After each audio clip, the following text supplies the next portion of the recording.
Ready? 10 seconds.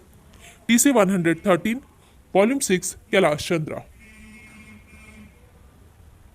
Start. This resolution, as I find it, has two parts. The first part relates to an inquiry into the monopolistic hold of foreign owned and foreign controlled advertising agencies in India. The second part is in regard to the desirability of government taking advantage of Indian advertising firms in relation to its advertisement of nationalized concerns, railways, and so forth.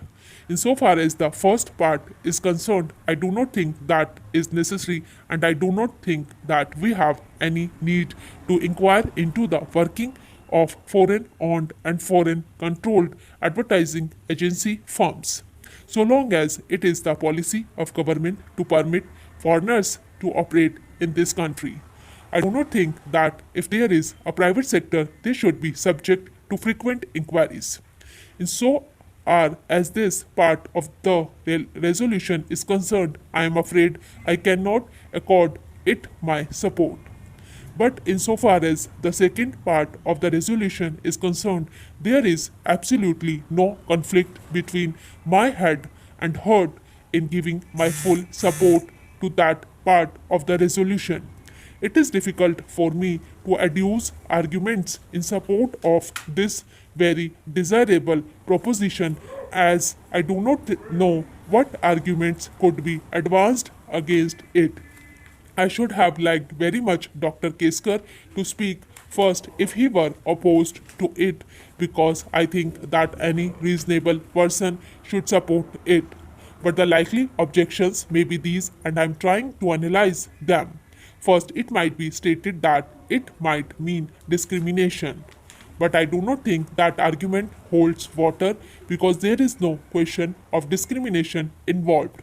Government have gone out in different fields of activity in assisting and furthering Indian participation, progressive Indianization of services, and so forth. Even in the tea industry, I believe the government is trying to break the monopoly of foreign tea broking firms by supporting the rise of Indian firms in the tea broking business, which is a very specialized and a kind of monopolistic business. So I do not think that Dr. Keskar would advance that argument at all of sufficient quality and standard. Now let us first examine whether the proposition is true.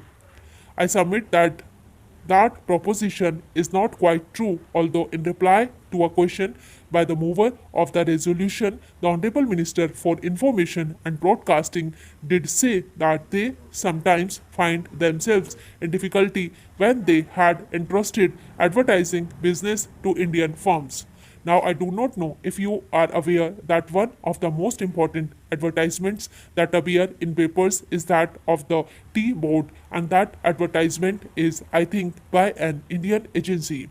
I do not think that anybody here would contend that there are quality attained by the firm which is entrusted with this advertisement work is in any way inferior to the work done by, say, of the foreign agencies, because every one of us has seen the advertisements of tea.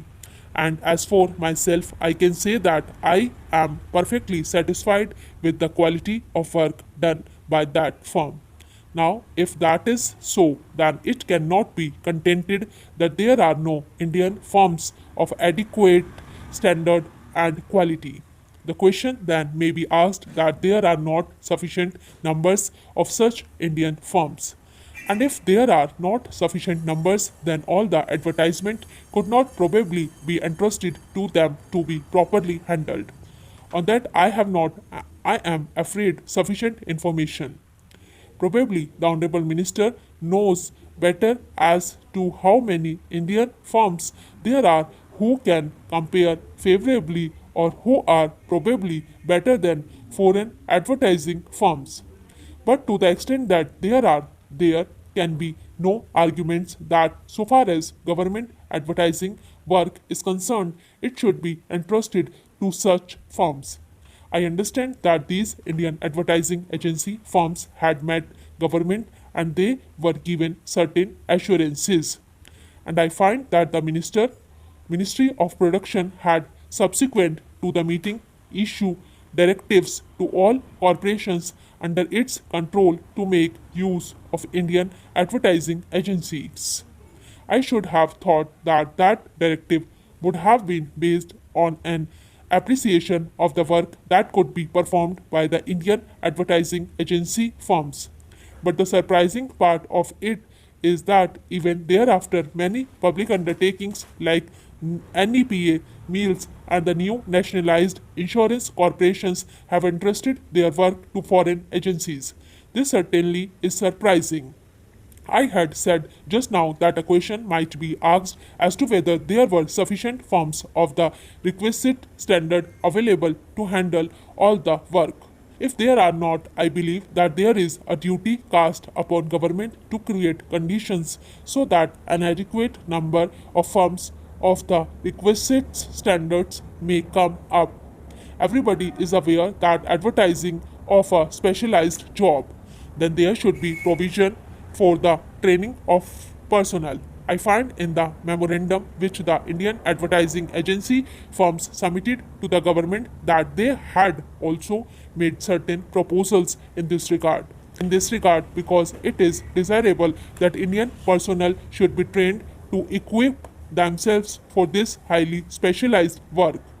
But so far as the resolution is concerned, I do not think that so eminent person as the Honorable Minister would in any way object to the second portion of the resolution, and it is really a little shameful that while we have firms of adequate standard and quality, government business should be going out to foreign agency firms.